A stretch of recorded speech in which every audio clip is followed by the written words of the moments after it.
जब तुम्हें आराम का, कंफर्ट होने का, आराम से जगने का, जिंदगी में आराम करने का नशा लग जाता है ना, तो तुम्हारी जिंदगी रुक जाती है।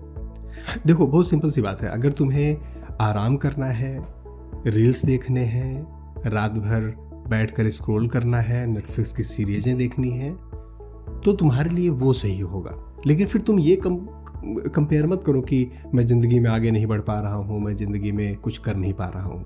अगर तुम्हें कुछ ज़िंदगी में आगे बढ़ना है, कुछ करना है, तो तुम्हें ये चीज़ें छोड़नी पड़ेंगी। कोई दूसरा तरीका नहीं है, मतलब दोनों एक साथ नहीं चल सकती।